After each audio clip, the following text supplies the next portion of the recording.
Oke, Assalamualaikum warahmatullahi wabarakatuh. Waalaikumsalam warahmatullahi wabarakatuh. Selamat sore teman-teman semua, salam sejahtera untuk kita semua.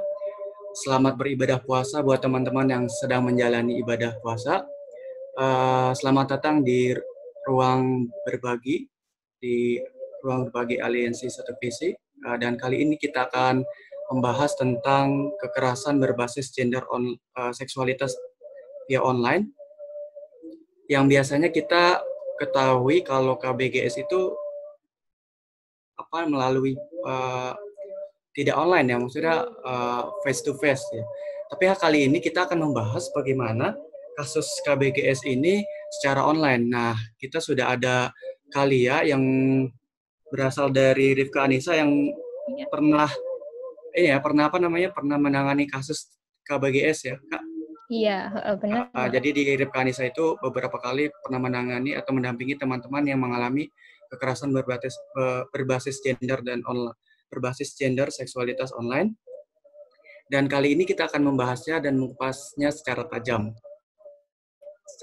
Tidak setajam silat ya. Dan nanti kita juga akan membahas perspektif hukumnya ya, kayak gimana perspektif hukum berbicara terkait kekerasan berbasis gender online. Oke, langsung aja Kak, silakan. Oke, aku boleh minta tolong di open screen ya? Ya.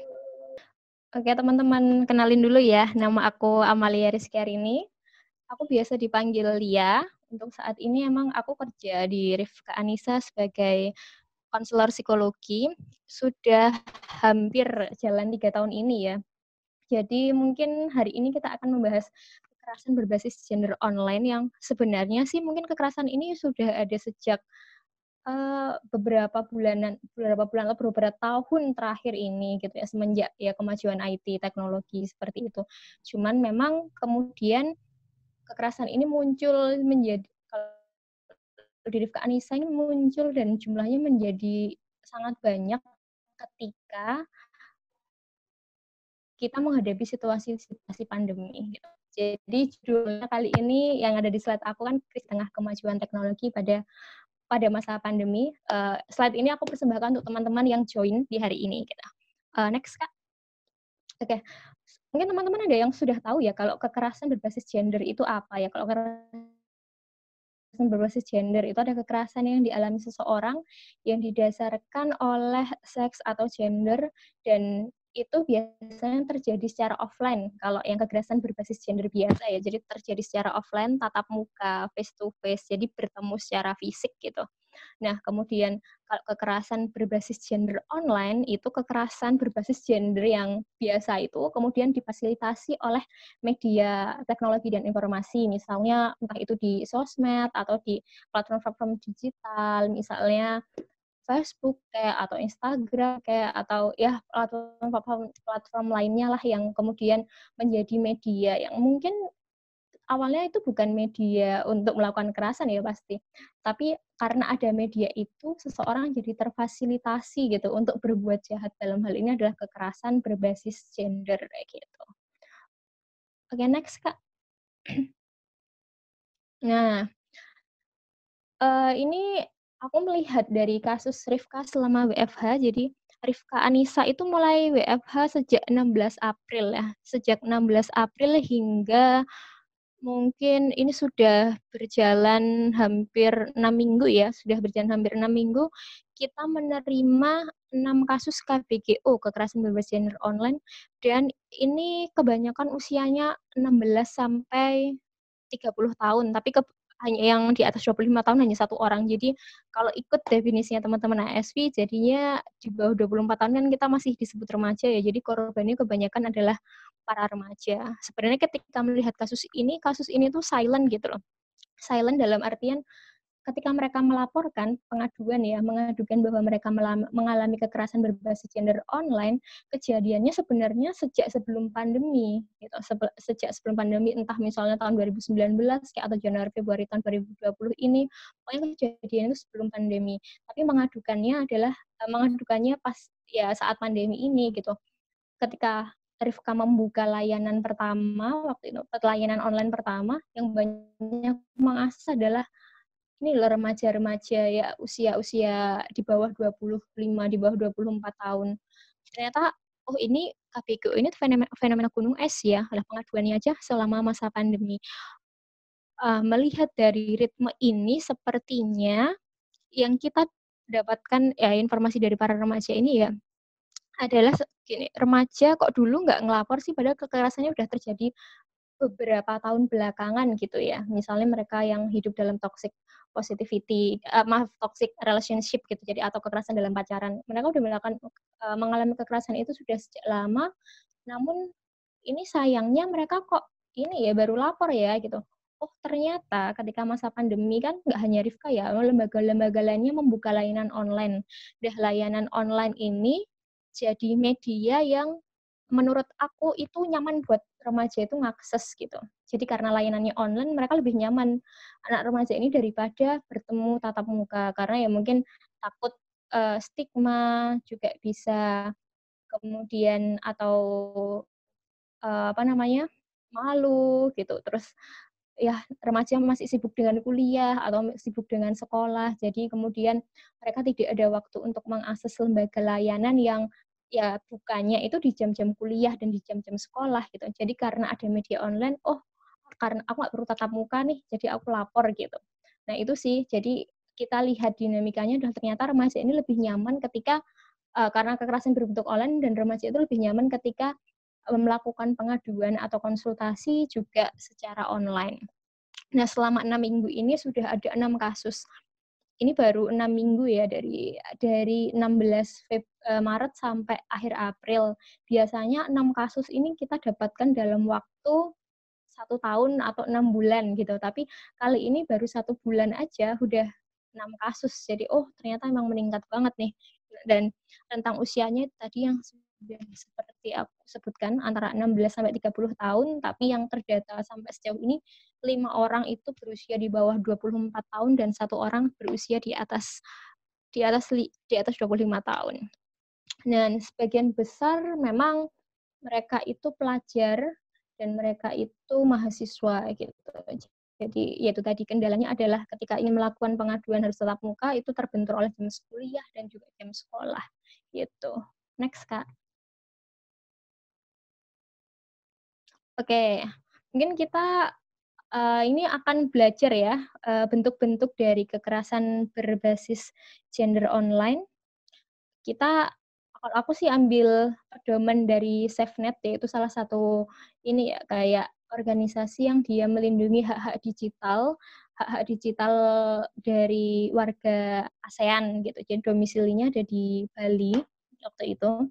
Kita melihat beberapa kasus yang sudah pernah terlaporkan di Komnas Perempuan, jadi bentuk-bentuk dari KBGU itu kita bagi menjadi 8.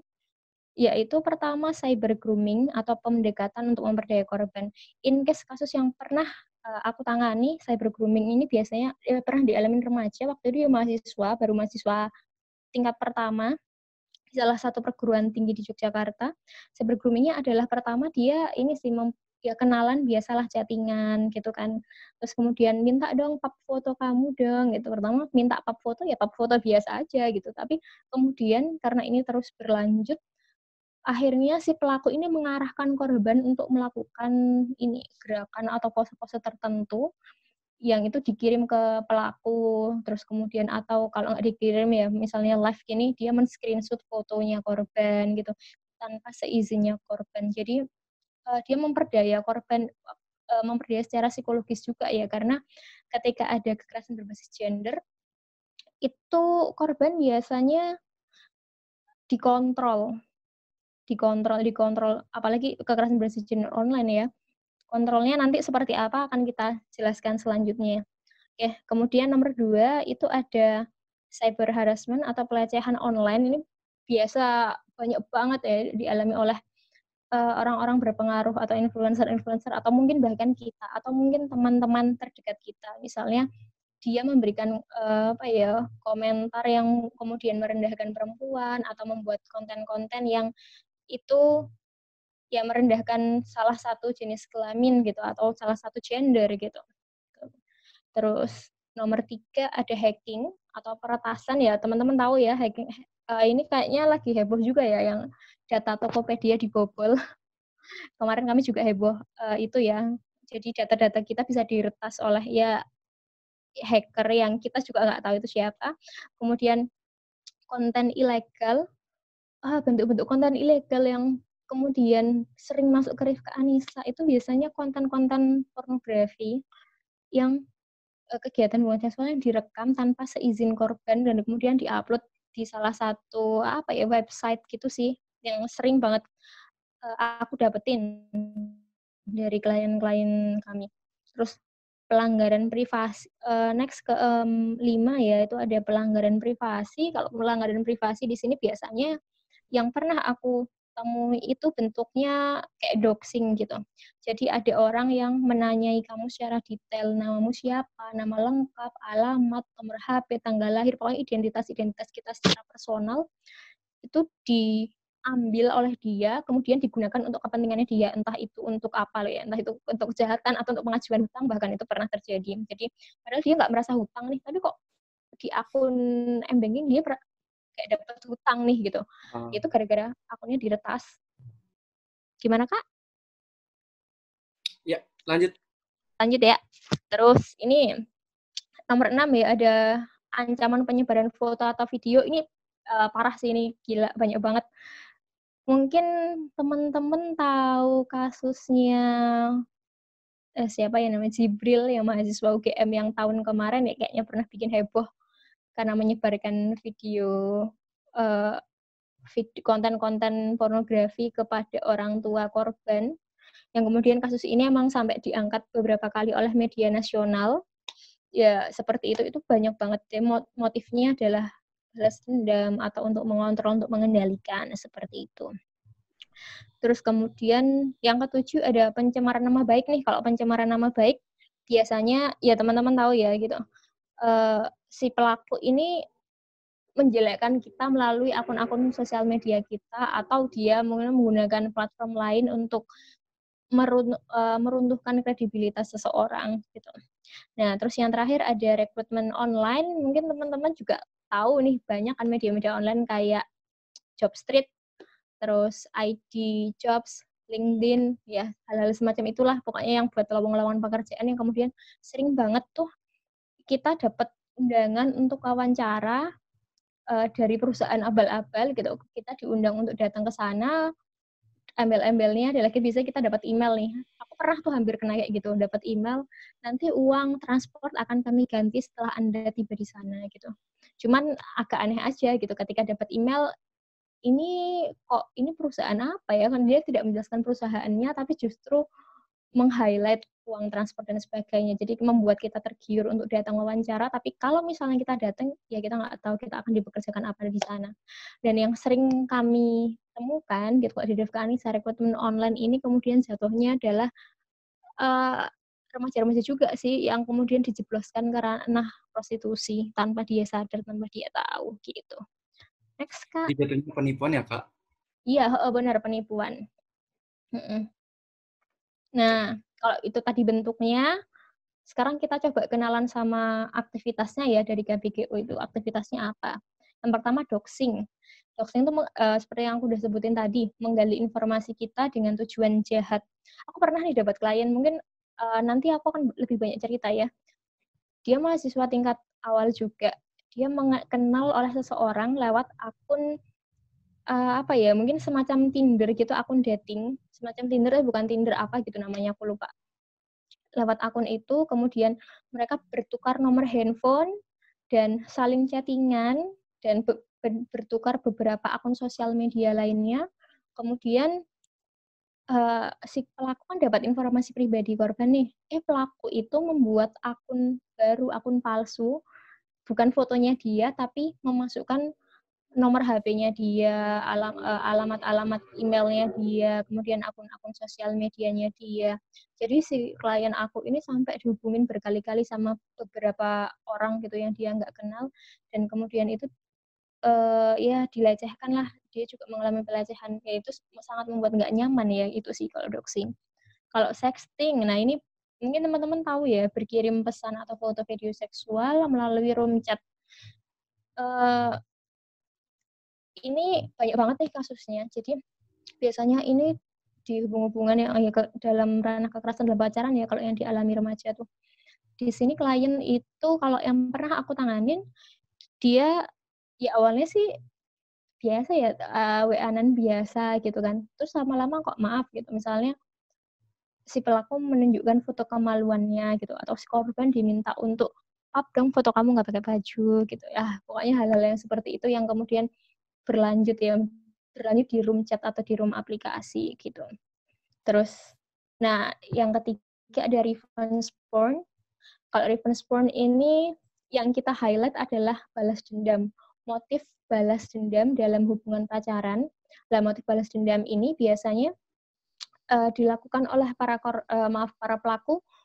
Kalau kamu mutusin aku gitu, nanti aibmu akan kasih tahu ke orang tuamu, akan aku kasih tahu ke teman-temanmu, akan aku sebarin ke kampusmu misalnya. Nah, itu biasanya kayak gini balas dendam. Jadi akhirnya korban sulit untuk mengambil keputusan keluar dari bubble circle hubungan yang toksik itu. Nanti kita bahas lagi kenapa korban menjadi seperti itu. Terus ada cyberbullying, mungkin teman-teman tahu ya, ini yang lagi heboh kasusnya Han So Hee ya, drama Korea The World of the Married itu ya kayaknya ya. Aku juga belum nonton drama Koreanya sebenarnya, cuman netizen Indonesia nih malah melakukan cyberbullying di akun pribadinya Han So Hee misalnya, atau kasusnya siapa ya, TikTok ya, artis TikTok Remar Martin yang dia juga dibully juga oleh netizen Indonesia sampai kemudian memutuskan untuk menonaktifkan beberapa akun sosial medianya gitu sih. Next, Kak. Oh iya, ada satu lagi lupa aku belum aku sebutin. Mungkin ini namanya kalau nggak salah honey trapping. Honey trapping itu kekerasannya biasanya dia ditemukan di aplikasi dating juga gitu. Pertama ya kenalan biasa, chatting-an. Aku nggak tahu sih mereka digelar pacaran atau enggak gitu. Tapi kemudian mereka diajak ketemuan, dan setelah diajak ketemuan terjadi kasus-kasus pemerkosaan. Jadi ya trap, jadi jebakan ya, honey trapping. Jadi jebakan dengan hal-hal yang manis. Nanti kalau ketemu kita ke sini-sini ya, nanti aku ajak main ke sini-sini ya. Nah, kalau honey trapping ini yang sering banget aku temuin itu anak-anak ini yang jadi klien aku ya, anak-anak SMP itu, anak-anak SMP SMA. Jadi benar-benar masih pelajar sih, antara kelas 7 sampai kelas 12 gitu sih. Next, Kak. Nah, siapa nih yang rentan jadi korban uh, kekerasan berbasis gender online ini? Pertama, seseorang yang terlibat dalam hubungan intimate partner, yaitu hubungan intimate partner, tapi juga nggak semuanya ya, nggak semua kemudian hubungannya toksik, tapi ini lebih ke hubungan yang relasi yang tidak sehat antara dalam hubungan berpacarannya mereka. Kemudian biasanya salah satu pihak itu sangat posesif, bentuknya dia suka banget ngontrol. Jadi kemudian salah satu caranya untuk mengendalikan si korban itu biasanya dengan cara-cara yang dia cukup cara-cara yang gimana ya, meruntuhkan keberdayaan korban juga gitu.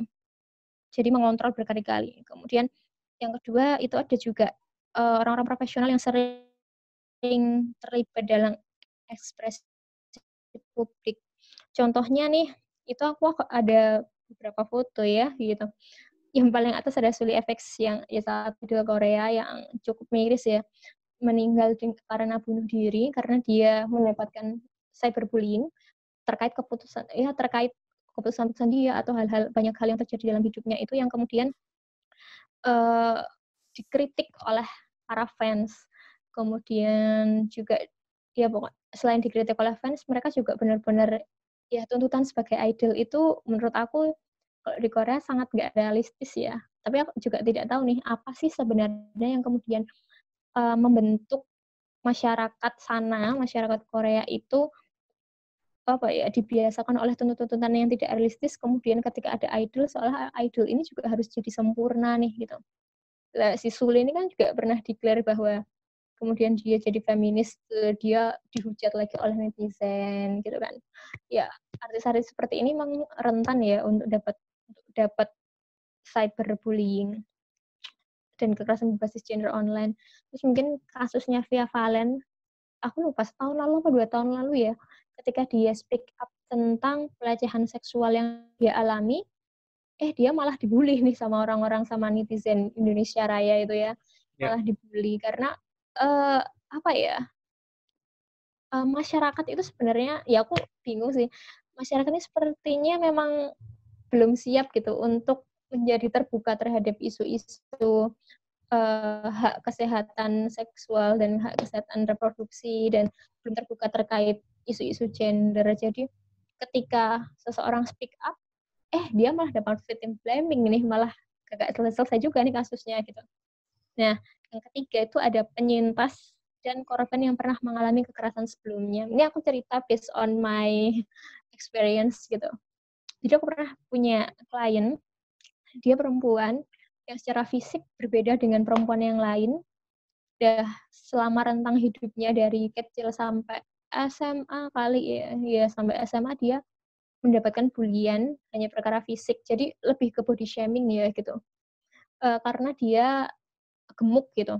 Jadi dia sering dapat body shaming dari perempuan. Ih, masa lu, kamu cewek badannya segitu banget, nanti kalau kamu nggak kurus kamu nggak akan ada yang suka loh, ya something like that lah. Terus kemudian di dunia nyata nih ya, dia dapat bullying. Nah, setelah itu dia kenalan dengan seseorang, kenalan biasa sih, chatting biasa lah, kayak misalnya mungkin aku kenalan sama Syahrul nih, baru kali ini kita kenalan, terus kita kenalan jadi dekat gitu ya. Nah, awalnya juga biasa, tapi kemudian si pelaku ini menggunakan modusnya apa? Modusnya waktu itu gini, dia menghargai tubuh perempuan.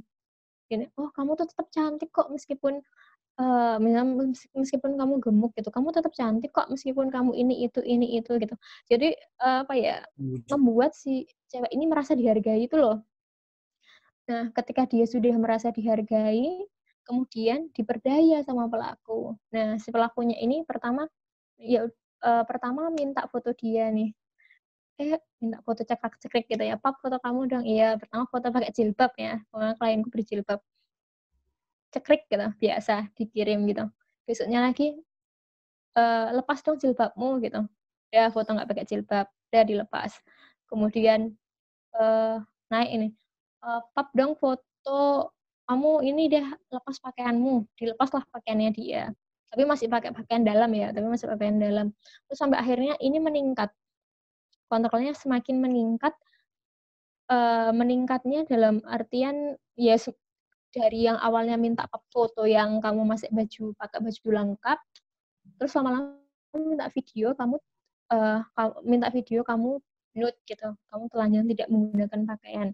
Ini sebenarnya yang dinamika yang sering aku temukan, bahwa pelaku juga nggak langsung kok, nggak langsung, gue minta foto lo nggak pakai baju," gitu, nggak langsung kayak gitu. Tapi ternyata ada tahapan-tahapannya ketika dia meminta. Dan ya pertama dari hal-hal yang kecil dulu sampai kemudian minta yang ekstrim, video biasanya seperti itu, gitu sih. Nah, kemudian kalau berbicara tentang data Rifka, memang kami mendampingi perempuan ya. Jadi siapa yang rentan menjadi korban adalah perempuan. Tapi mungkin teman-teman di sini nanti bisa cerita pengalamannya kalau menemukan orang-orang terdekatnya atau pernah mendampingi korban yang laki-laki juga ya. Kalau yang kami lihat di Rifka memang ya karena korbannya perempuan gitu. Kebanyakan perempuan itu adanya relasi gender yang timpang. Misalnya ketika dalam hubungan pacaran itu kan sama kayak hubungan suami istri gitu, yang jadi seolah-olah melihat si cowok ini punya power lebih nih gitu. Dia mengendalikan si perempuannya, dan si perempuan kayak di-frame ya, di-shape untuk ya lo harus nurut gitu kan. Terus ya ini dalam hubungan-hubungan ini ya yang toksik sih memang seperti itu, relasi gender yang timpang atau penggunaan relasi kuasa. Relasi kuasa di sini mungkin aku bisa jelaskan bahwa ketika si pelaku, dan sering-seringnya sih laki-laki ya kalau di kami pelakunya, itu sudah mendapatkan salah satu foto nude kamu, seringkali mereka menggunakan itu dijadikan senjata untuk melakukan kekerasan yang selanjutnya. Jadi misal nih, pertama minta foto setengah badan tapi dia hanya pakai pakaian dalam misalnya. Atau dia nggak pakai pakaian dalam sama sekali gitu. Ah ya ampun, kalau kamu nggak nurutin aku gitu, nanti foto ini aku sebar. Tolong kirim foto seluruh tubuh yang dia nude, beneran nggak pakai baju. Akhirnya kirim, dia kirim tuh. Terus kemudian ini kalau udah punya atau ya pelaku udah punya nih, udah punya satu foto, kemudian dia minta lagi. Kalau kamu nggak ngasih video, ini aku sebar, yang ini aku sebar, ini aku sebar. Jadi ini semakin meningkat itu loh tekanan atau kontrolnya. Jadi ya ada tahapannya memang dari meminta hal-hal yang sederhana sampai yang seperti itu. Nah, kemudian ada krisis identitas atau konsep diri pada remaja yang tidak adekuat. Maksud aku di sini mungkin seperti klien yang aku ceritakan tadi, konsep diri bagaimana sih dia memandang dirinya.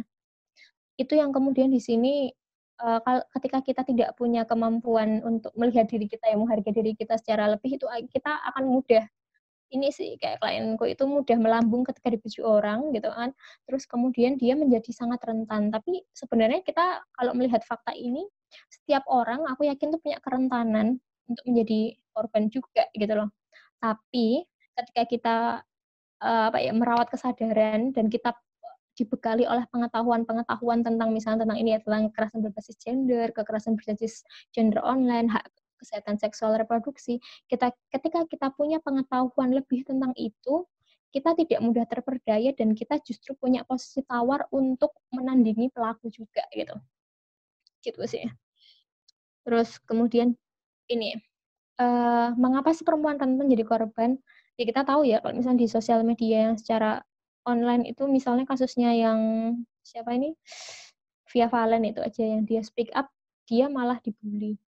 Ternyata mereka tuh ya masyarakat kita itu belum siap dengan keterbukaan informasi tentang kekerasan, kemudian budaya misoginis ya, membenci perempuan itu sebenarnya masih sangat melekat kuat gitu loh di masyarakat kita.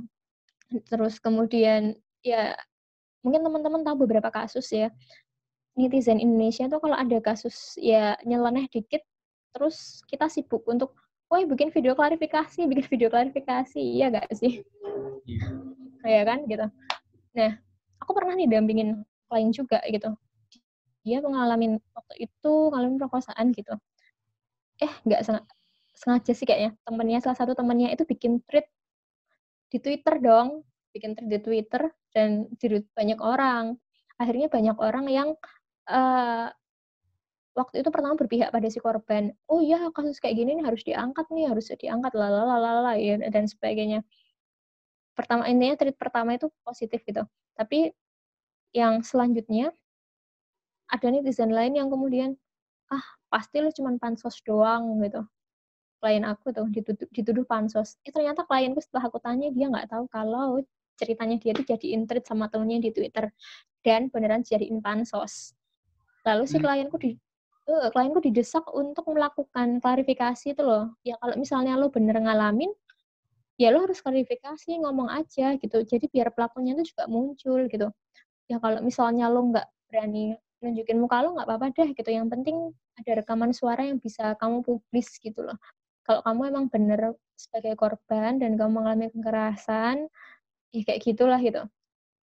Tapi kan kalau kami ya pertama memang melindungi privasi klien.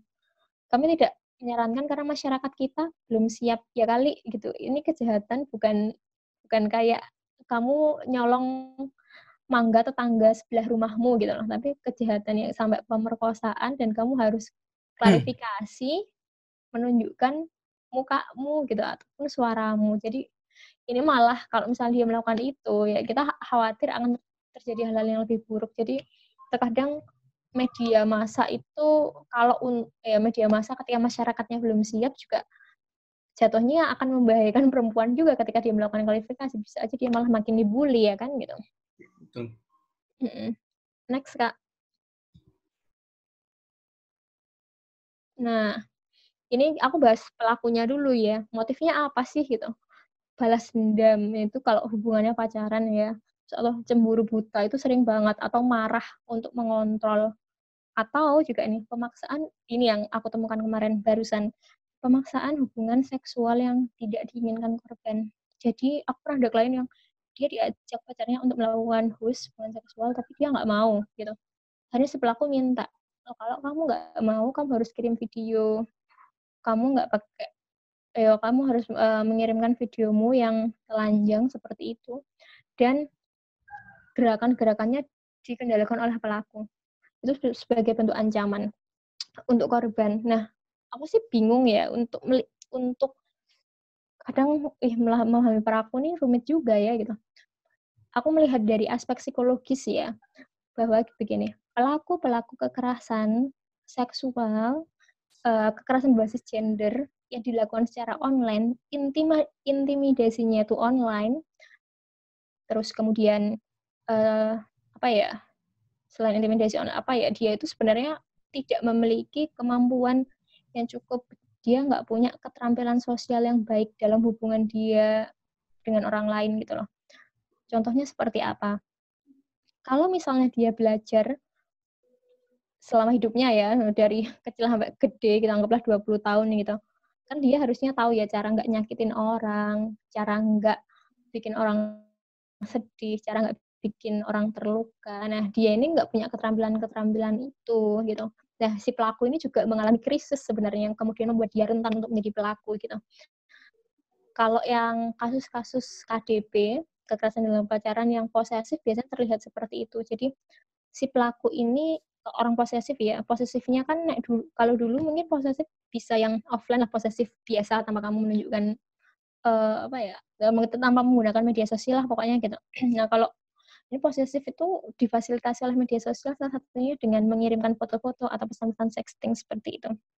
Nah, orang-orang nih pelaku yang posesif itu biasanya dia tidak memiliki teman dekat yang kulihat.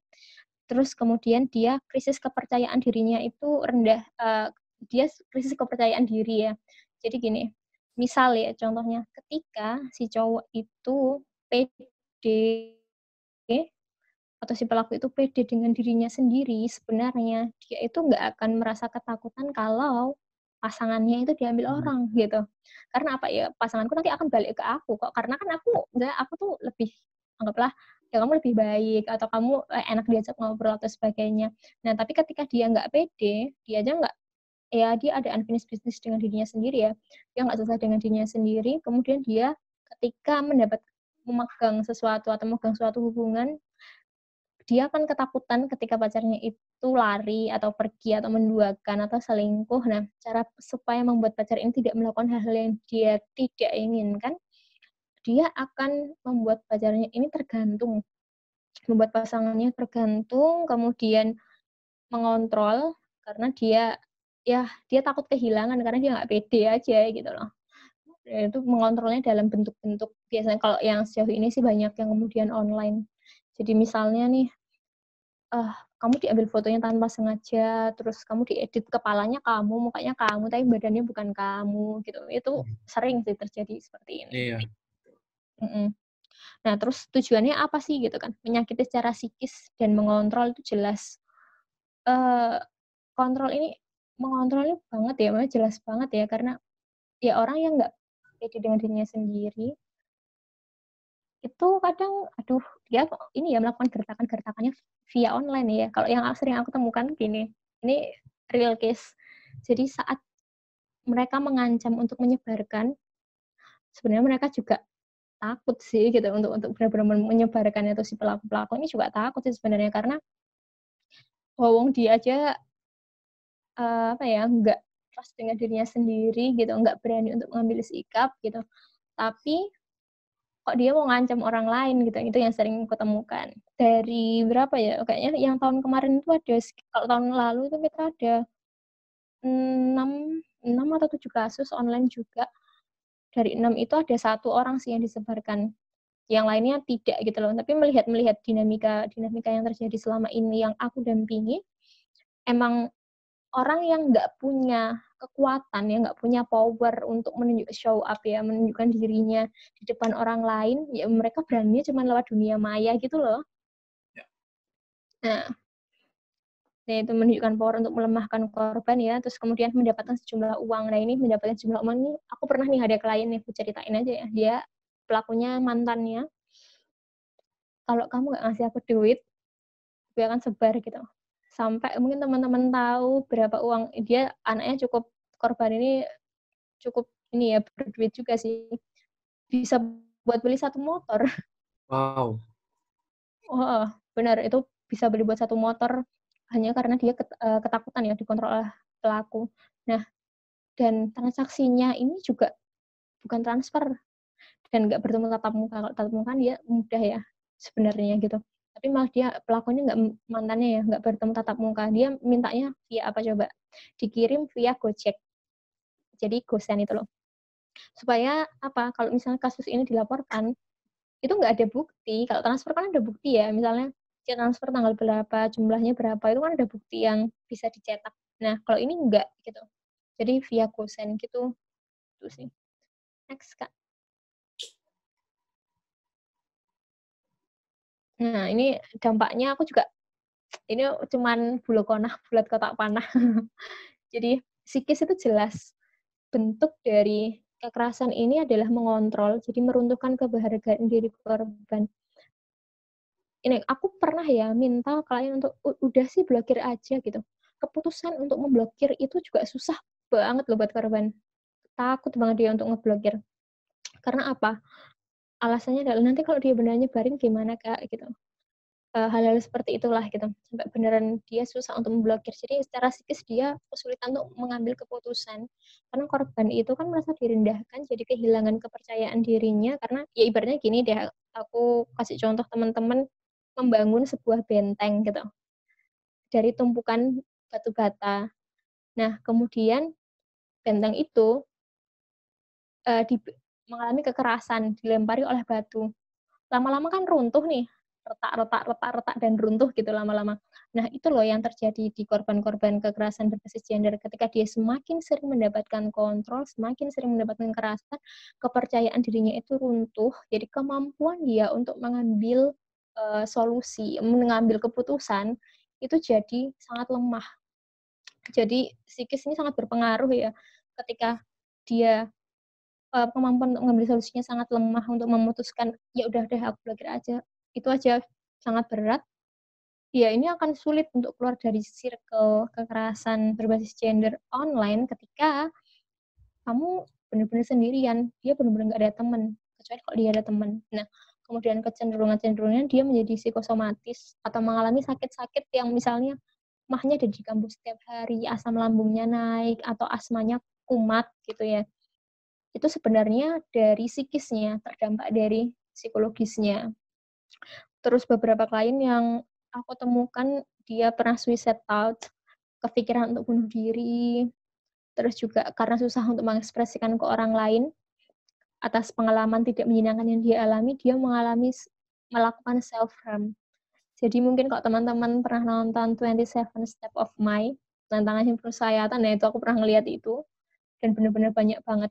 Ya karena kasus ini sih, KBGO yang dia alami gitu, dia benar-benar nggak cerita ke orang lain, karena gini ya, mungkin orang lebih mudah menerima misalnya, oh dia ngalamin perkosaan gitu kan, itu aja masih ada stigma, perkosaan yang langsung, yang apa ya, fisik by fisik gitu. Tapi kalau misalnya, oh dia mengalami pelecehan seksual online, orang lain tuh lebih tidak siap menerima tuh, ya elah lah, lo kenapa sih kok bisa, misalnya lo kenapa bisa-bisanya ngasih fotomu ke orang itu atau ngirim video, kok maunya sih gitu. Itu yang kemudian sering terjadi ya. Jadi korban jadi semakin takut untuk melapor, semakin takut untuk mencari bantuan. Terus yaitu kecenderungannya adalah sampai depresi. Kami pernah waktu itu, ya kita sedang ongoing ya, melaporkan kasus KBGO, penyebaran foto, yang kemudian kami dimintai untuk membuat hasil pemeriksaan psikologis. Jadi mendinamikakan kondisi pasca terdampak dari kasus KBGU ini. Ya ada kecenderungan depresi, menyalahkan diri sendiri seperti itu. Terus kemudian kalau sosial, dampak sosialnya jelas ini stigma. Mungkin gini, anggaplah dia datang ke sebuah lembaga dan lembaganya itu mempunyai perspektif yang jauh lebih baik ya, dan juga ya tidak menghakimi korban yang jelas. Nah, terus kemudian ketika kita melibatkan, ya namanya lembaga juga nggak bisa bekerja sendirian ya gitu, melibatkan lembaga-lembaga lain, anggaplah melapor ke sekolah karena pihak sekolah sudah ada yang tahu, atau ke universitas, atau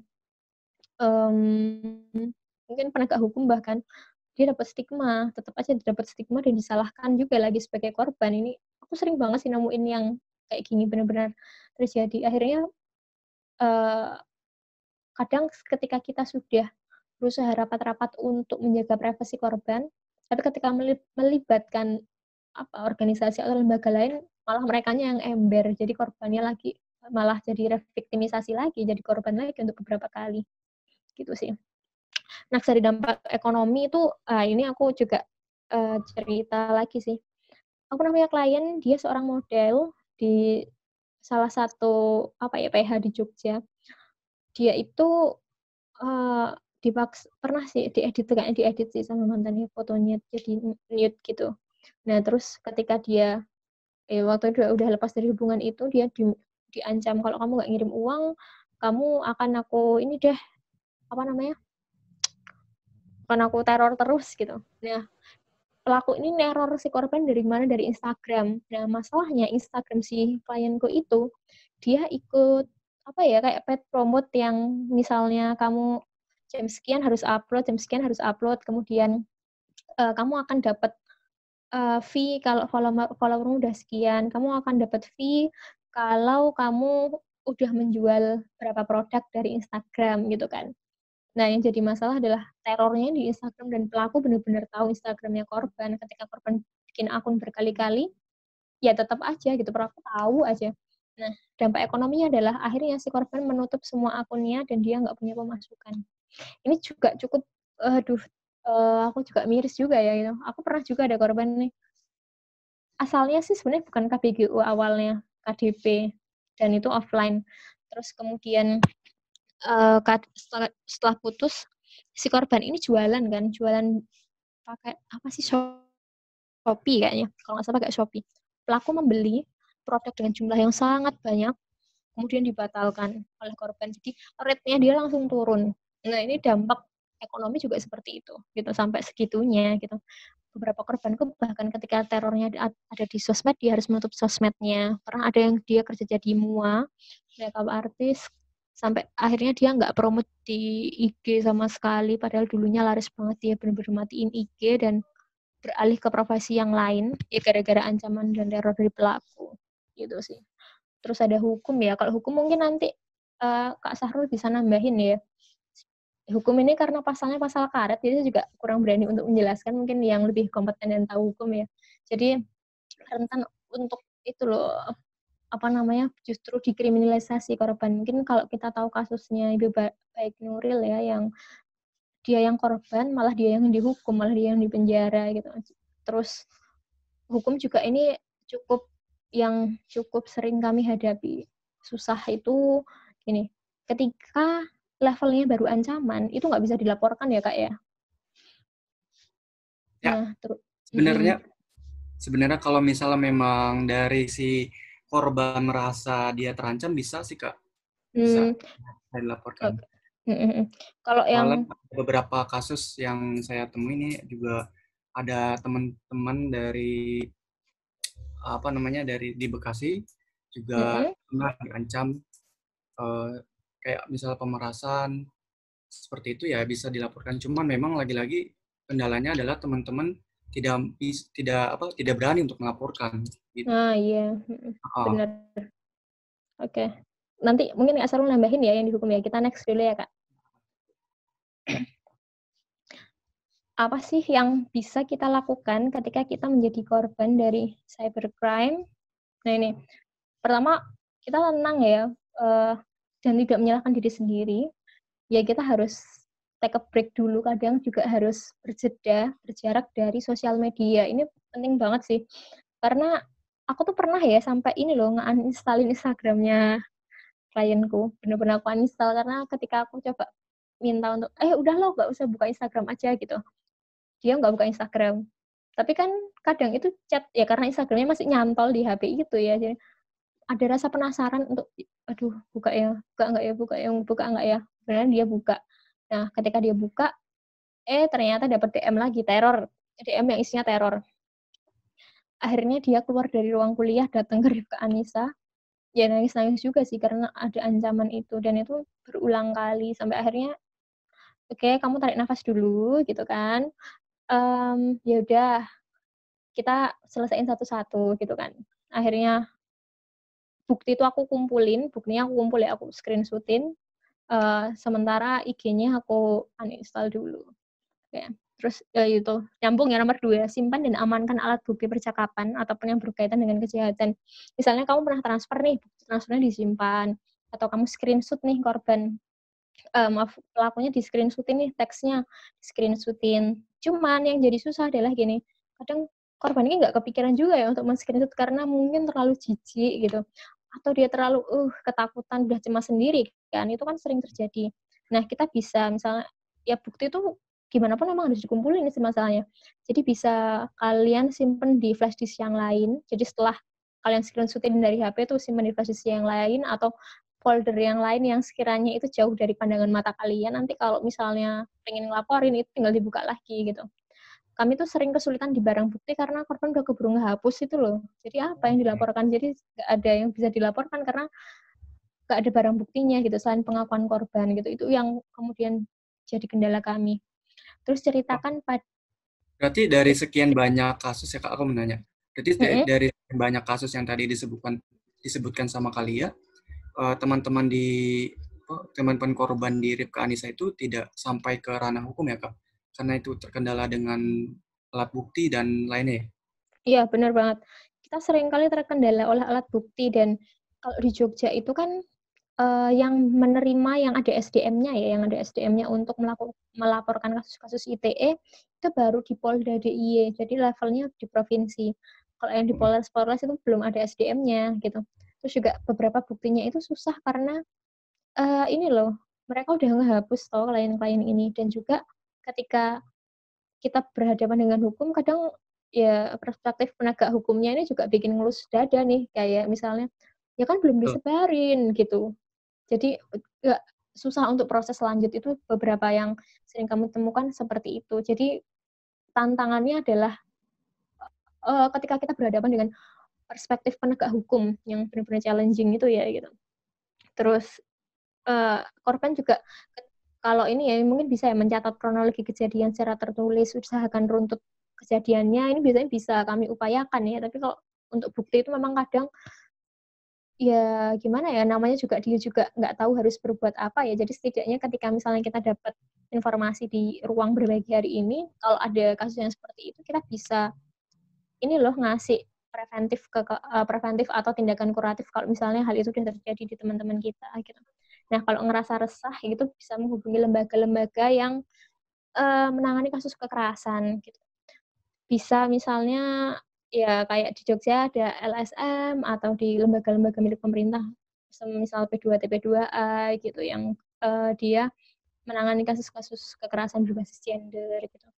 Aku mau cerita lagi sih, mungkin ini ada juga nih pengalaman yang cukup menurut aku berhasil. Jadi ketika kita sebagai bystander atau orang yang mengamati orang lain mengalami pelecehan seksual gitu, atau kita sebagai pengamat yang oh temanku nih ada juga nih yang ngalamin kekerasan seksual, kekerasan KBGO ya, kekerasan gender berbasis online, kita bisa tuh gini.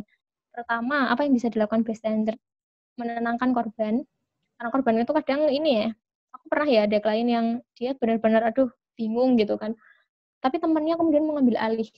HP korban dibawa oleh temannya. Temannya itu yang men-screenshotin semua isi chattingan dan disimpanin oleh temannya. Jadi dia buka flash disk baru yang isinya cuma screenshotan itu dan itu yang ngelakuin, yang ngirim, yang nge-send itu benar-benar benar-benar salah temennya korban. Aduh bingung, temennya korban. Nah, kemudian si teman korban ini juga ini loh kayak dia suportif ya orangnya. Jadi mereka waktu itu ada berdelapan nih ceritanya, nge-report bareng-bareng akunnya pelaku. Jadi bisa tuh kita nge-report bareng-bareng. Jadi bener-bener kan ada ya kalau di Instagram, Facebook atau ya beberapa akun sosmed itu kan ada ya untuk ya bisa lah untuk ngelaporin bahwa ini konten misalnya konten seksual atau apa gitu. Nah, kemudian ini teman-temannya korban ya kita sebagai bystander itu bisa juga membantu korban untuk memantau benar disebar atau enggak sih, ancamannya di mana aja sih. Tapi kendalanya adalah mungkin di sini jangan diupdate ke korban. Misalnya, aku tadi habis chattingan nih sama si ini, dia katanya menyebar, aku habis chattingan. Nah, itu jangan diupdate ke korban karena kondisi psikisnya korban malah makin ngedown kan. Ya, itu cukup kalau aku waktu itu pengalaman ya, itu cukup antara si bystander atau teman-temannya para korban ini dengan pendamping dari lembaganya gitu. Jadi pendamping dari lembaga waktu itu ada 2 orang ya, aku psikologi sama hukum. Yang psikologi korban denganku, kemudian yang hukum temanku hukum dengan temannya korban yang sebagai support system. Itu menurutku pengalaman yang cukup menarik ketika aku mendampingi kasus adalah ketika korban berani bercerita ke teman-temannya dan teman-temannya sangat suportif sih. Jadi, mereka juga bisa nih berkontribusi lah ya setidaknya membantu temannya yang ngalamin kesulitan gitu. Next kayaknya terakhir ya abis ini. Nah, kita mungkin bisa lanjut tanya jawab sih ke teman-teman. Ya, mungkin ada yang pernah ngalamin. Atau sambil menunggu teman-teman yang mau bertanya, saya bisa simpulkan ya, Kak. Ya, kalau di kasus-kasus KBGS online ini banyak sekali yang tidak bisa bisa terproses atau terpecahkan sampai si korbannya ini merasa tenang. Itu karena tadi konsep diri ya, Kak. Di teman-teman ini tentang konsep diri ini belum terbangun. Ketika teman-teman konsep dirinya belum terbangun, dia belum berani untuk melakukan hal-hal apa saja yang bisa membuat melindungi dia gitu. Kayak misalnya contoh hal kecil aja kayak misalnya tidak mau melaporkan atau merasa lebih takut atau lebih merasa lebih kecil dibanding si pelaku gitu. Jadi ada superior. Nah, ini akibat dari tidak ada ketidak terbangunnya konsep diri. Terus juga kita bisa lihat dari unsur struktur sosial. Nah, struktur sosial ini yang membuat tidak perspektif korban. Banyak korban-korban yang sebenarnya butuh pemulihan, terus butuh hak dalam proses hukumnya, itu juga karena masyarakat hari ini belum bisa menjadi perspektif korban. Nah, itu karena struktur sosialnya itu. Terus juga ada perangkat dan penegak hukum. Ya, sesuai pengalaman saya sih ya. Karena memang kasus ini ya dianggap enteng atau dianggap ya rendah gitu ya dari penegak hukum. Ketika ada teman-teman korban yang melaporkan ya mau tidak kayak kesannya mau tidak mau gitu. Kayak sekarang kasus saya aja kayak di Kabupaten Bekasi ini sampai hari ini belum selesai gitu, belum diproses tindak lanjutnya. Kemarin sempat terlambat itu masalah SP2HP-nya itu juga belum dikirim-kirim, Kamel. Jadi setelah beberapa bulan, jadi kan harusnya 2 bulan satu bulan itu polisi harus mengirimkan SP2HP untuk melakukan pemberitahuan proses penyelidikan di prosesnya itu gitu. Jadi si penegak hukum ini terkesan tidak serius dalam menangani kasus-kasus yang terjadi di KBGS ini kayak gitu. Kayak gitu, Kak. Terus juga kalau misalnya ditanya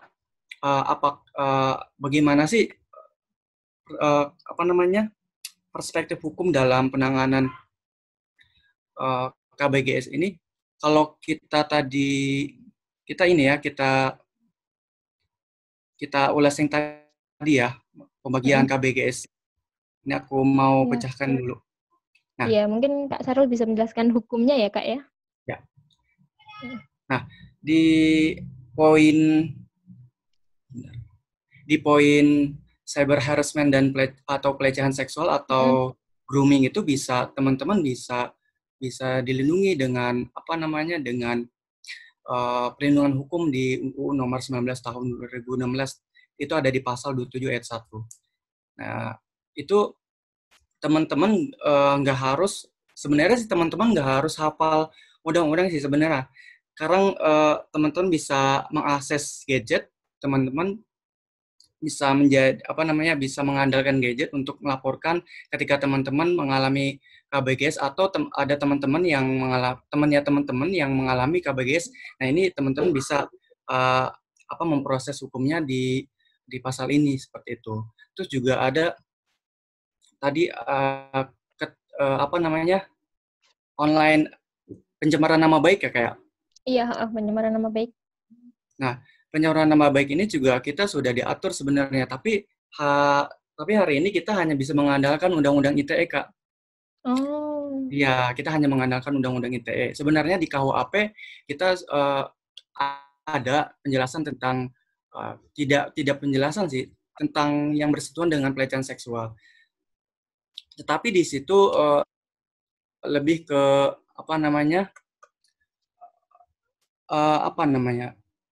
bukan pelecehan seksual, jadi dia semacam kayak saya ngeblank nih. Pokoknya di pasal 289 itu dan pasal 296 itu di KUHP itu menjelaskan tentang pencabulan ya, pencabulan itu hanya pencabulan, tidak komplit. Nah, kita bisa mengandalkan ketika KBGS ini, kita bisa mengandalkan Undang-Undang ITE. Kalau misalnya tadi ada pelecehan seksual, itu kita menggunakan Undang-Undang nomor 19 tahun 2016 di pasal 27 ayat 1. Terus kalau misalnya pencemaran nama baik itu masih sama di undang-undang yang sama dan di pasal yang sama, tapi di ayat yang berbeda, butiran ayat berbeda. Itu ada di pasal 27 ayat 3 Undang-Undang ITE.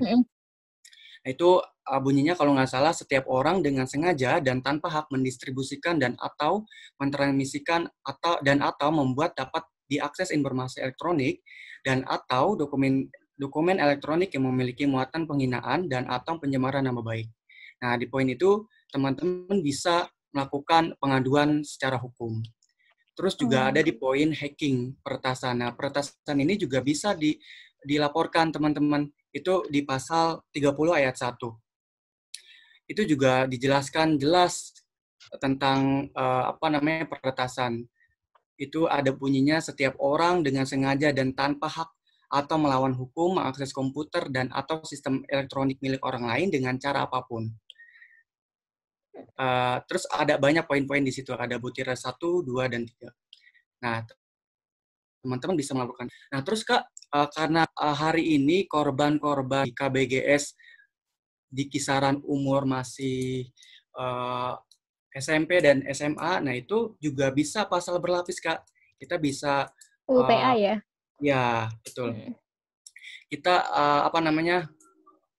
teman-teman bisa terlindungi di kisaran umur 17 ke bawah, 17, 16, 15 tahun itu, which is anak SMA dan SMP ya, kayak. Iya, benar. Ya. Itu bisa di Undang-Undang nomor 23 tahun 2002 tentang perlindungan anak. Itu ada di pasal 81 dan juga di pasal 82. Tapi di pasal 82 ini dia lebih spesifik di human trafficking, Kak. Lebih ke kayak tadi kasus kayak dia ditipu di rekrutmen online ya. Iya, di prostitusi online. Jadi kayak misalnya dia dibujuk-bujuk, akhirnya dia dijual untuk melakukan transaksi prostitusi online. Nah, itu bisa diatur sama pasal 82 itu di Undang-Undang Perlindungan Anak.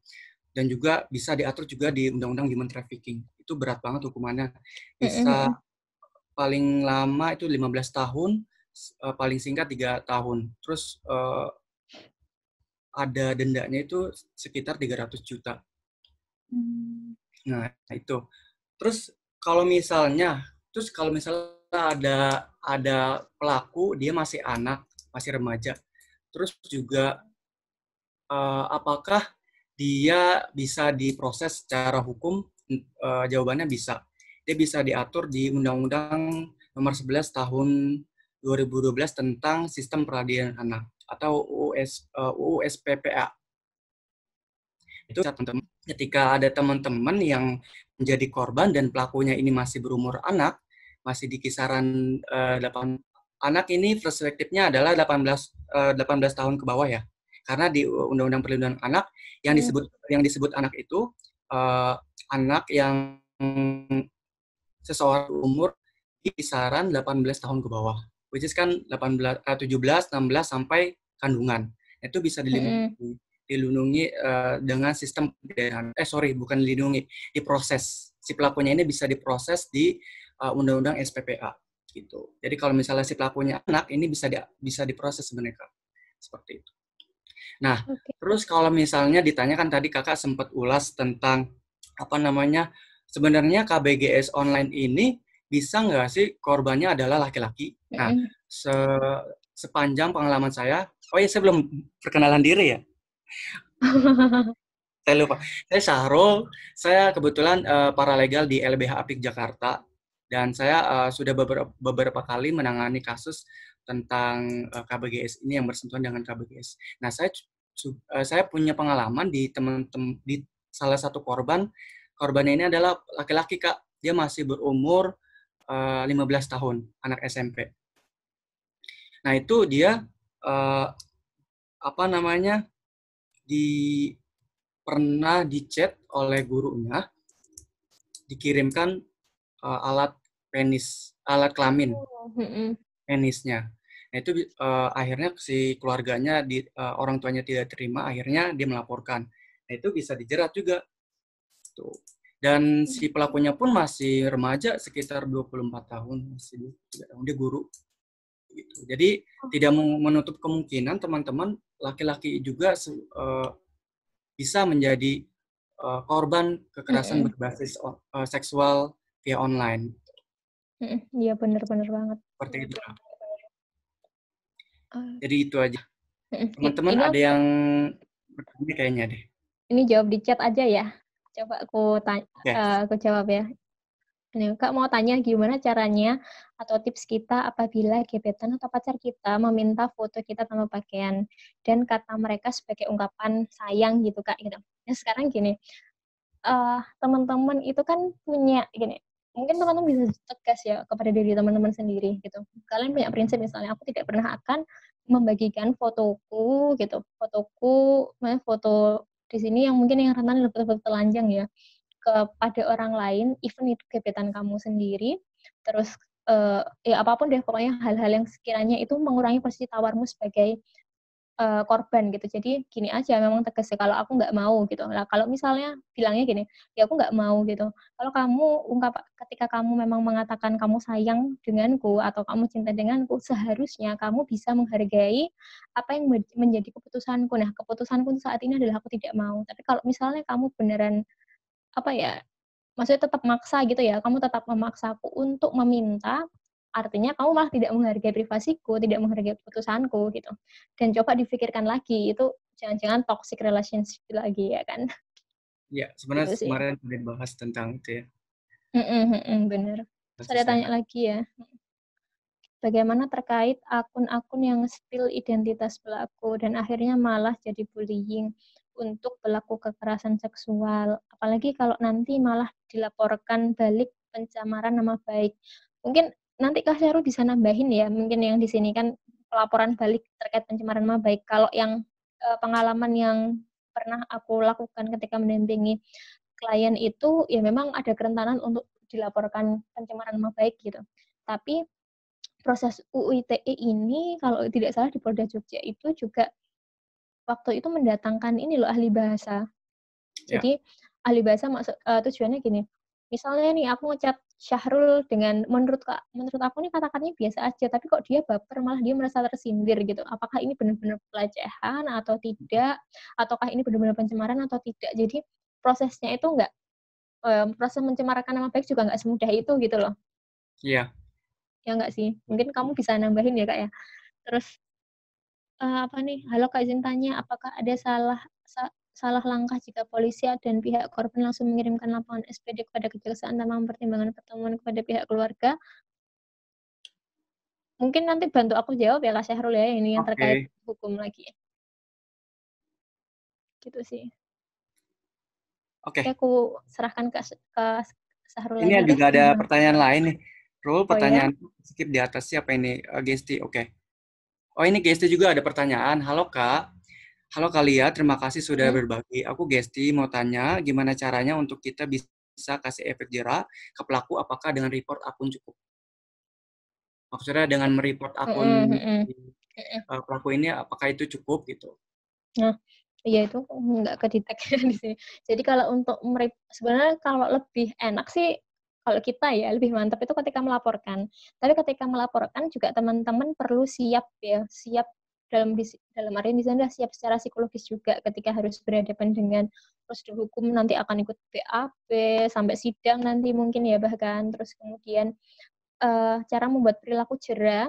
Aku pernah melakukan jadi memblokir akunnya pelaku. Jadi akun-akun pelaku yang digunakan untuk membunuh korban ini diblokir.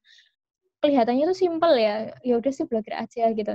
Tapi ternyata ya itu simpel tapi it's work gitu loh, itu bekerja gitu loh.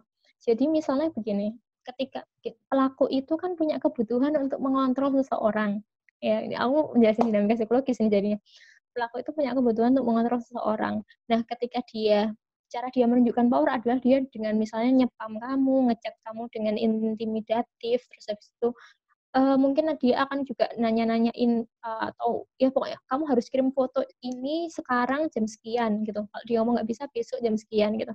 Nah, ketika si korban atau kita punya kecenderungan untuk membalas chatnya pelaku gitu. Pelaku itu sebenarnya seneng loh, karena apa? Kebutuhan dia mengontrol orang lain itu terpenuhi dengan reaksi kita yang, oh iya dong maaf, bentar lagi ya, kamu jangan ganggu aku deh, please aku ya, misalnya kayak gitu. Ya, even itu untuk melindungi diri ya misalnya, please kamu jangan ganggu aku lagi deh. Pernyataan-pernyataan seperti itu kadang memuaskan pelaku juga karena weh ini loh ternyata aku tuh berhasil ngontrol orang gitu. Even ini cuman lewat online gitu kan, media online gitu. Nah, ini fakta yang kemudian uh, sering kita temukan ya di Rifka Anissa gini. Ya, memblokir itu terlihatnya hal yang sederhana, tapi ketika melihat perilaku pelaku yang seperti itu, kita terus membalas chat balik, itu justru membuat dia semakin senang karena kebutuhan dia untuk mengontrol orang lain itu terpenuhi. Lah, kita sebagai korban, ya kita nggak mau dong, kitanya udah depresi, cemas, dan sebagainya, terus malah kita memenuhi kebutuhan mengontrol orang lain, gitu. Nah, apakah di-report aja cukup, gitu? Ya sebenarnya kalau misalnya saat ini yang bisa teman-teman lakukan adalah mereport, tapi memang report itu nggak bisa menimbulkan efek jera, karena bisa aja pelaku membuat akun lain. Atau dia ini juga kan, ya dia akan meneror kamu lagi selain dengan akun lain atau mungkin juga bisa melalui sosial media lain. Mungkin kalau misalnya teman-teman berani ya memang dilaporkan itu. Terkait prosedur hukumnya nanti seperti yang dijelaskan Syahrul tadi sebelumnya itu sih. Ada yang kelewatan lagi nggak yang belum kejawab? Ya, gimana Gesti? Udah cukup ya? Terus tadi yang mau dibantu dijawab Ulan ya. Bagaimana terkait akun-akun yang nge-spill identitas pelaku dan akhirnya malah jadi bullying untuk pelaku kekerasan seksual, apalagi kalau nanti malah dilaporkan baik pakai pencemaran nama baik. Oke. Jadi sebenarnya kalau untuk pencemaran nama baik nggak seperti yang tadi Lia katakan ya. Jadi ada beberapa proses analisa dalam teks short-nya, maksudnya teks bahasanya itu harus dianalisa gitu. Apakah si bahasa ini menyudutkan, menyebarkan nama baik kayak gitu. Jadi ada beberapa unsur-unsurnya gitu yang harus kita ketahui. Kalau misalnya memang cuma sekedar apa sih namanya itu identitas pelaku, ya nggak masalah sih karena memang kan kita juga kalau misalnya kita melaporkan ke polisi juga harus ditanya polisi akan menanyakan siapa terduga pelakunya gitu. Iya, Oh ini karena proses pelaporan juga butuh butuh apa ya, butuh asesmen identitas gitu. Kalau misalnya Iya kita, benar. kalau kita apa namanya, kalau kita tidak memberikan tahu pelakunya bagaimana cara polisi untuk ini apa memproses gitu. Tapi kalau misalnya apa nih maksudnya itu apakah si korbannya ini men-share ke media sosial terkait apa yang dia alami, terus akhirnya menyebutkan nama pelaku atau bagaimana, seperti itu kan, kayak gitu. Nah kalau itu akan beda hal kalau misalnya memang si korban apa namanya merasa bahwa wah ini udah termasuk pelecehan seksual dan bukti-buktinya juga di screenshot dan dia tahu kalau itu sebagai bentuk pelecehan seksual, nah itu juga nggak usah takut korban gitu. Iya Karena benar. ya Ya, karena ini ada memang sebab akibat terduga ya. pelaku ya, terduga pelaku ya tetap pelaku kayak gitu. Kalau misalnya dia melaporkan balik, jangan takut. Justru itu cuman kayak semacam gertakan aja sih. Itu menurutku Iya ya, benar. pengalamanku.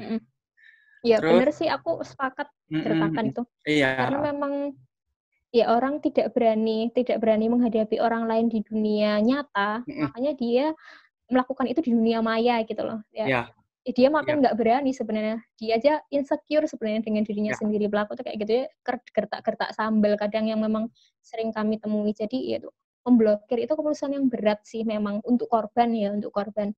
Tapi ini bekerja karena pelaku kebanyakan baru menggertak gitu loh. iya. Ya saranku sih kalau misalnya ketika teman-teman apa namanya mengalami atau mendampingi teman-temannya dalam kasus KBGS ini, nggak usah di-share dulu ya di media sosial. Kalau misalnya memang butuh teman cerita atau teman curhat atau teman untuk pengaduan, teman-teman bisa menghubungi lembaga-lembaga yang concern di isu apa namanya KBGS kayak gitu. Kayak mungkin kalau di Jogja ada Rifka Anissa, terus juga kalau di Jakarta ada LBH Apik Jakarta, terus juga Komnas Perempuan juga sudah perspektif HKSR kayak gitu. Jadi nggak usah teman-teman apa namanya men-share terkait pelecehan ke media sosial karena itu akan tidak akan memperbaiki keadaan gitu. Iya benar, iya pengalamanku yang kuceritakan tadi ya Kak Syarul, justru Nanti memperunyam akan panjang. keadaan. Ya, Karena nanti akan masyarakat kita belum siap sebenarnya untuk ya, terbuka pada isu ini. Kecuali kalau ya, masyarakat kita sudah siap terbuka pada isu ini, mungkin itu akan lebih mudah gitu kan. ya. Masalahnya belum tuh loh, jadi victim blaming lagi gitu. Betul, betul banget. Nah, udah ya Bulan ya? Cukup. Cukup nggak Bulan jawabannya? Terus kita lanjut ke ini ya, ke Anatia. Apakah salah langkah jika polisi dan pihak korban langsung mengirimkan SPDP kepada kejaksaan tanpa mempertimbangkan pertemuan kepada pihak keluarga pelaku? Setahu aku sih, kalau sudah masuk proses penyidikan, sudah masuk proses penyidikan itu ya itu terkait korban dan pelaku kayak gitu. Kalau misalnya memang misalnya SPDP ini polisi langsung mengirimkan kejaksaan, yaitu menurut aku sih nggak masalah, kecuali kalau misalnya di proses litigasi di kepolisian. Nah itu kayak misalnya kayak kemarin aku menangani kasus pencurian ya, cuma ini pencurian di Polsek Cikarang itu pas proses penyelidikan penyelidikan itu keluarga korban dan apa namanya keluarga pelaku itu dikumpulkan dulu, apakah ini bisa diselesaikan secara kekeluargaan atau bagaimana. Nah itu boleh untuk mempertimbangkan musyawarah. Cuman kalau untuk udah masuk litigasi itu biasanya hak korban atau pelaku korban hanya bisa mendapatkan hak surat-surat pemberitahuan saja seperti itu. Kalau keluarga pelaku aku belum ini sih belum belum apa namanya belum punya pengalaman di sana, soalnya karena hari ini saya lebih mendampingi korban Korban ya. daripada pelaku ya, karena beda perspektif nanti Oh iya agak bener. salah Agak tricky nanti ya. Iya, salah nanti salah sampai gitu. Ya gitu ya. Mungkin kalau misalnya kurang puas jawabannya bisa bisa bertanya langsung ke advokat mapan kayak gitu. Bisa Mau lebih nanya dong, ya. terkait nyambung sih sama pertanyaan tadi. Kalau UITE itu sebenarnya ini nggak sih, Kak, modelnya kayak delik aduan, jadi korban yang ngelapor benar harus korban atau bisa orang ketiga tindak kejahatan kriminal murni gitu kalau UITE itu. Ya, setahu aku sih harus korban ya. Kayak misalnya kasus Oh, kemarin oke. Kayak itu KDRT kayak gitu ya ya. Anies. Ini contoh ya, ini online ya. Heeh, Kayak heeh. bullying Anies Baswedan itu dilaporkan sama fraksi apa tuh? Sama tim suksesnya Anies Oh Baswedan iya iya. dilecehkan gambarnya itu di apa? Diposting diubah gambar Anies. Nah, itu yang melaporkan bukan Aniesnya sendiri. Nah, itu laporannya tidak bisa ditindaklanjuti. Jadi harus korban, harus benar Oh, oke. korban. Jadi kita harus penguatan korban dulu. Gimana nih si korban apakah mau diproses secara lanjut. Nah, teman-teman ini sedikit informasi penting sih menurut aku. Ketika teman-teman sudah melaporkan apa namanya berniat untuk memproses secara hukum, teman-teman harus membulatkan tekad karena proses hukum itu akan panjang sekali. Nggak cuma Bener banget. bulan, 2 bulan, 5 bulan, itu panjang Bisa banget. setahun ya, Kak. Bisa setahun. Sekarang aja saya pelecehan anak sekolah ini belum selesai sampai sekarang, dari akhir tahun 2019 sampai sekarang belum selesai. Nah makanya teman-teman ketika mau melaporkan kasusnya itu benar-benar harus punya tekad kuat, harus kita juga sebagai ini ya, kayak misal Alia sebagai teman curhatnya korban, bisa penguatan di situ kali ya. Kalau misalnya memang mau Bener dilakukan, bener. nikmati prosesnya. Nikmati prosesnya, nanti ke depannya akan dipanggil oleh polisi, terus proses penyelidikan, terus ke meja hijau, itu melelahkan. Memang kalau menegakkan hukum itu sangat melelahkan, sumpah. Oh iya. Itu lama banget. Saya juga Iya, kasus selesai itu baru satu, itu KDRT. Itu pun prosesnya lama banget. Dan hasilnya pun sebenarnya nggak memuaskan, hanya beberapa iya. bulan pelaku ini Bener, iya Kak. Kalau kasus kayak gini tuh sering aku juga nanganin ya. Jadi ketika korban nggak benar-benar mantap melaporkan kasusnya ke ranah hukum, terus di tengah jalan dia mencabut dicabut. laporan, ya Ya, terus saya habis pernah. itu besok terjadi lagi, dia lapor lagi, cabut lagi, sampai terjadi 3 kali tuh klien aku. Terus yang Saya kali pernah. keempat dia lapor, ya disepelein dong sama polisi. Jadi polisinya jadi males untuk nanganin Betul, gitu. betul, betul. Saya juga Mm-mm. pernah waktu kasus penganiayaan yang dialami oleh teman-teman transgender. Itu dalam Mm-mm. terduga pelakunya itu apa namanya, ormas yang berjubah Mm-mm. putih. Ya, kalian tahu lah. Mm-mm.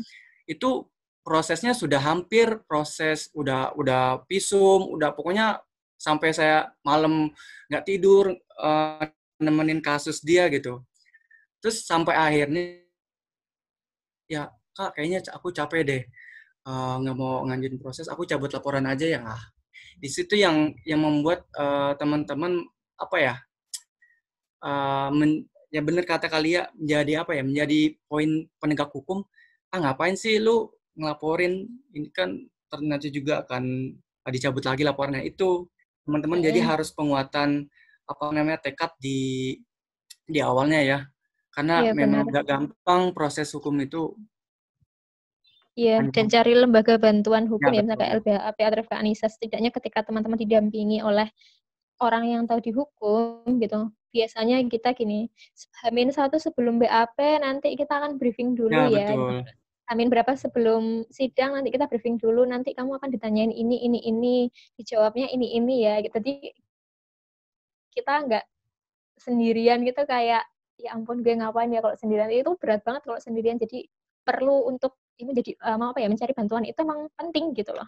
Iya, betul. Terus ada lagi, Adikur, kamu nanya, kalau awalnya korban ngirim pap naked ke pelaku pelaku, tapi dia awalnya menganggap biasa, tapi pada akhirnya foto itu jadi senjata pelaku untuk mengancam korban. Yang mau aku tanya, apakah korban salah ya Kak? Karena awalnya dia mengirim foto itu. Nggak salah, Nggak karena salah. ya nggak salah. Karena kalau selagi sebenarnya kalau misalnya pas mengirimkan, si korban ini mengirimkan concern-nya ya dia mau-mau aja gitu ya. Tapi Mm-mm. ketika si fotonya ini di apa namanya, Di-share ya. ya di share atau diperlakukan yang diinginkan oleh si korban, itu tetap aja akan masuk ke apa namanya, pelanggaran hukum kayak Mm-mm. gitu. Jadi Mau nambahin? ya boleh. Ya, benar sih itu kayak secara pelanggaran hukum. Sekarang gini, yang sering kita temukan adalah stigma bahwa ya penegak hukum ini ya penegak hukum yang tidak paham dengan apa namanya dengan dinamika korban pasti pada bilang gini, lah elunya kenapa mau gitu kan Ya. terus nah dianggap itu suka sama suka atau setuju saling setuju gitu seringkali dianggap seperti itu tapi ketika kita punya perspektif kepada korban kita melihatnya seperti ini melihat anggaplah ketika melakukan hubungan seksual atau mengirimkan foto-foto naked gitu kan ya pertama dia berpikir ya aku suka aku si dianya juga mau gitu kan nah di sini yang perlu kita highlight adalah konsen ini persetujuan nah anggaplah gini kita mungkin teman-teman kebanyakan di sini pelajar atau mahasiswa ya gitu kita sama-sama mahasiswa kita kalau belajar konsen di dalam penelitian pasti kita menyampaikan ketika kamu mengikuti penelitian ini nanti dampak positifnya ini dampak kerugiannya ini aku bisa melakukan seperti ini gitu itu loh etika seperti itu. Nah, ketika konsen di dalam hubungan juga ini dalam relasi pacaran harusnya termasuk mengirimkan foto tadi, konsennya adalah seperti itu. Ketika kamu mengirimkan kepadaku fotomu gitu, misalnya ketika Sarul mengirimkan aku foto, konsekuensinya adalah ini bisa kugunakan untuk apa aja atau konsekuensi lainnya adalah yang terburuk adalah nanti aku bisa nyebarin foto kamu atau misalnya ketika hal ini benar-benar tersebar aku harusnya sebagai peneliti atau sebagai orang yang minta bisa bertanggung jawab. Nah, konsen kan tidak pernah dibahas dalam hubungan. Nah, jadi tetap aja mau itu sekadar mau tapi dia tidak menunjukkan benar-benar konsen itu sebenarnya harusnya seperti apa loh gitu loh. Jadi korban nggak salah, tetap aja pelaku yang salah karena konsen itu tidak hanya sekedar mau sama mau, tapi bagaimana seharusnya pelaku dan korban ini saling dealing untuk menjelaskan konsekuensi, dampak, resiko, dan kemudian alternatif apa yang bisa dilakukan ketika hal terburuk ya, worst case-nya benar-benar terjadi. Nah, ketika kan selama ini juga nggak terjadi kan, kayak konsen sekedar mau aja kan. Nah, kita perlu meng-highlight bahwa ya korban nggak salah karena konsen itu tidak hanya sekedar mau atau tidak mau, tapi kita harus memahami lebih dalam aja gitu. Ya. Gitu sih. Seperti itu ya jawabannya Adik Kur. Ada lagi satu lagi pertanyaan dari Intan. Saya izin bertanya, Kak, 2 minggu lalu teman saya jadi korban PCS. Awalnya korban kenalan lewat aplikasi Tinder, dia ngajak untuk PC, tapi korban menolak. Dan pada akhirnya ada rasa penerasan sama pelaku. Lalu korban mencoba untuk mencari tahu lebih lanjut. Setelah chat dari Tinder, lalu pindah ke Line. Awalnya korban nggak mau untuk VC, tapi seminggu kemudian korban menanggapi lagi dan dia mau melakukan PCS. Tapi setelah dikirim pub naked dan PCS belum selesai, dia beralasan ada orang dan mematikan VC setelah foto profilnya hilang dan setelahnya foto profilnya hilang dan akun di Tindernya di unmatch. Beberapa hari korban menghubungi pelaku tapi tidak ada balasan dan nama di akun lainnya berubah. Menurut Kakak tujuan dari pelaku melakukan hal tersebut apa? Karena tidak ada unsur pemerasan dan pelaku menghilang serta apa yang harus dilakukan korban menangani hal tersebut. Kalau ditanya, saya pengen jawab nih, kakak dulu ya kali ya. Kamu aja dulu nggak apa-apa. Oke, kalau ditanya, menurut kakak tujuan dari pelaku melakukan hal tersebut apa? Just fun. Dia mungkin apa namanya punya fantasi untuk mereka bisa aja waktu pas proses PCS-nya itu direkam sama si pelaku. Nah, ini ada kemungkinan rekaman PCS si korban dan pelaku ini bisa disebarkan, bisa dijual. Karena ini kasus banyak banget di teman-teman remaja uh, lintas gender ya semuanya. Ini penjualan video PCS ini berlaku di Twitter terutama. Nah, ini mungkin tujuannya. Tapi nggak tahu ya, maksudnya si pelaku ini tujuannya apa ya. Singkat jawabannya ya, Jasvan dia punya fantasi untuk melakukan PCS seperti itu. Tapi yang dikhawatirkan, dia punya kemungkinan besar itu si pelaku khawatirnya bisa merekam proses PCS-nya ini dan bisa disebar dan dijual belikan. Ini menurut pengalaman saya ya, karena banyak banget kayak di WeChat, MiChat itu teman-teman ya gitu deh. Iya benar-benar. Gitu kan, penjualan proses video online seperti itu. Nah, terus karena tidak ada unsur pemerasan dan pelaku menghilang serta apa yang harus dilakukan korban untuk menangani hal tersebut. Cari tahu keberadaan si pelaku. Kalau misalnya tidak ada unsur pemerasan atau ada hal apa ya, tidak termasuk proses pelanggaran hukum ya. Tapi nah yang tadi saya bilang, ketika videonya ini nanti dijual dan disebarluaskan ke orang-orang lain, nah itu yang bisa menjadi menjadi pelanggaran hukum seperti itu, Undang-Undang ITE. Seperti itu. Pokoknya selama si korban ini tahu dan ada buktinya, itu bisa dilaporkan. Tapi kalau misalnya dia sekarang hilang ya, saya juga nggak tahu nih, ya harus diselidiki gitu ya. Ya benar sih, aku setuju sama jawabannya Kak Syahrul.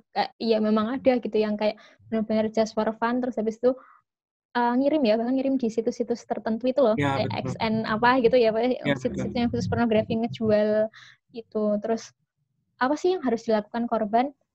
Pertama, ya memang susah ketika misalnya tidak memenuhi unsur kayak apa ya, kayak penindasan kayak atau kayak sextortion yang kita diperas gitu ya.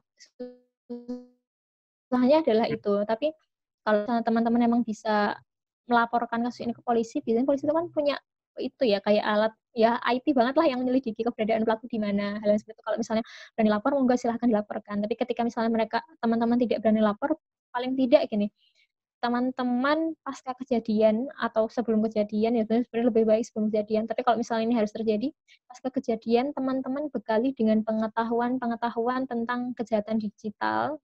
Ya terutama kayak gini ya, kejahatan KBGO, kekerasan berbasis gender online, yang itu setidaknya gini, ketika kita tahu dinamikanya seperti apa, terus habis itu kita tahu nih bentuk-bentuknya kayak gimana, aktivitasnya kayak gimana, kalian tahu tuh loh, oh ternyata gue selama ini jadi korban ya, dan pengetahuan itu kan menjaga kewarasan kesadaran kita untuk nggak jadi korban lagi gitu, dan untuk punya sikap, untuk punya pilihan buat nolak ketika ada orang yang event itu pacar misalnya menunjuk kita gitu, kita bisa tegas karena apa, kita punya pengetahuan itu sih yang kurasa. Jadi kita bisa berani ambil sikap karena kita punya banyak pilihan alternatif istilahnya untuk apa ya, menandingi balik lah, untuk ngegertak balik si pelaku, karena ngegertak balik itu sesuatu yang nggak mudah ya kalau untuk korban. Tapi kalau untuk teman-teman yang punya kesadaran akan itu, kamu lebih mudah gitu ngegertak balik si pelaku. Karena aku pribadi, aku pernah nih, sebenarnya bukan aku sih, teman aku yang chatting-an via aplikasi, aku nggak ngerti sih, kayak aplikasi semacam ta'aruf ya, kayak Tinder gitu versi syariah gitu loh. Versi syariah. Dia diintimidasi gitu. Apa ya namanya, Mumtaz apa kalau nggak salah namanya. Dia diintimidasi, terus bahasanya terkait seksual banget lah gitu. Temen aku ketakutan tuh, ngirim semua chattingnya ke aku, akhirnya aku yang membalas semua chatnya si pelaku. Even aku sebagai perempuan dan aku sadar bahwa ini kekerasan, aku aja merasa terintimidasi. Tapi setidaknya waktu itu aku tandingin balik nih si pelaku gitu. Waktu itu kan dia nanya nih, kalau misalnya kamu tak ajak hubungan seksual tiap hari, mau atau enggak gitu. Nah teman aku tuh kan kebingungan ya, aduh ini gimana ya, ntar aku jawabnya harus gimana ya, kan perempuan harus ngikut nih katanya gitu kan gitu. Makanya ngikut kata laki-laki gitu. Terus aku tanya balik gitu, ya kalau aku nggak mau gimana gitu. Terus aku sampaikan kepada pelaku, ketika kamu memaksaku untuk melakukan itu setiap hari sedangkan aku tidak mau, berarti kamu menganggapku sebagai objek seksual, bukan subjek seksual. Padahal aku maunya dihargai sebagai ya subjek seksual yang kita punya posisi tawar yang sama gitu.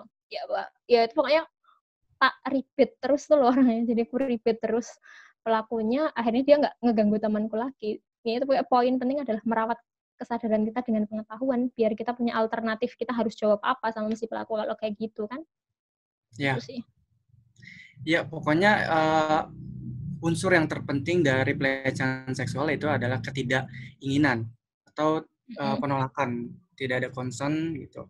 Tapi kalau misalnya kayak tadi ada yang tanya, awalnya saya mau aja sih mengirimkan foto video naked gitu ya. Tapi setelah kesini kok si pasangan saya ini menyebarkan atau bagaimana, itu sudah melanggar sebenarnya seperti itu. Nah, ini harus hati-hati teman-teman karena kasus ini banyak Iya, banget banyak di banget. Dan Apik fenomena juga. gunung es ya. Iya, DLB Apik juga kayak hacker penyamaran nama baik itu juga banyak, kayak misalnya si apa namanya, si ada pelaku dia punya punya WeChat itu atas nama, misalnya atas nama Lia. Nah, di WeChat-nya itu dia memasang apa namanya, bio untuk kayak jasa PCS seperti itu. Nah, setelah itu dikasih nomornya si kamu Lia. Nah, setelah itu ada orang yang hubungi Lia. Nah, itu juga banyak kasus-kasus yang terjadi di teman-teman remaja kayak gitu. Dan lagi-lagi pengalaman saya di kasus ini banyak penegak hukum yang memandang remeh dan tidak perspektif korban kayak yang tadi Lia sampaikan gitu. Kayak gitu ya. Ada lagi teman-teman yang mau ditanyakan? Atau udah cukup ya? Udah jam berapa ini? Oh, jam 4. Udah. Oke. Oke, ada kesimpulan lagi kali ya? Tambahan untuk menutup diskusi kita kali ini. Diskusi kita kali ini ya. Intinya kita ya, entah kita nanti, ya jangan sampai sih, misalnya kita menjadi korban atau kita menjadi pendamping korban melihat teman-teman kita mengalami hal yang seperti itu, kita kudu tetap suportif, terus jangan bikin korban makin panik atau makin cemas, dengarkan cerita dia, dengarkan saja gitu, karena dia hanya perlu didengarkan untuk saat ini ya, jangan dihakimi, kemudian bekali diri kita dengan informasi atau pengetahuan mengenai kekerasan berbasis gender online, kekerasan digital, itu supaya kita bisa mengambil sikap ya, karena kita punya pengetahuan, kita bisa mengambil sikap, kita punya posisi tawar yang setara. Jadi kalau ada orang gertak gitu ya lewat via online, kita bisa gertak balik atau setidaknya kita nggak akan jadi korban gitu sih. Iya, betul. Oke, teman-teman, mungkin diskusi kita sore hari ini cukup sampai di sini. Dan sebelum saya tutup, informasi buat teman-teman untuk untuk mengetahui sesi-sesi berikutnya di Ruang Berbagi Aliansi Satu Visi, teman-teman bisa follow akun Instagramnya, itu ada di @ruangberbagi_ISV. Itu teman-teman bisa follow, nanti teman-teman akan mendapatkan informasi sesi-sesi berikutnya. Kayak gitu ya. Oke, cukup sampai di sini. Ada yang mau disampaikan nggak, Tami? Oke, cukup ya. Sampai di sini. Terima kasih teman-teman atas waktunya. Selamat sore. Selamat menjalankan ibadah puasa. Selamat berbuka. Iya, bentar lagi mau berbuka. Oke, cukup. Assalamualaikum warahmatullahi wabarakatuh.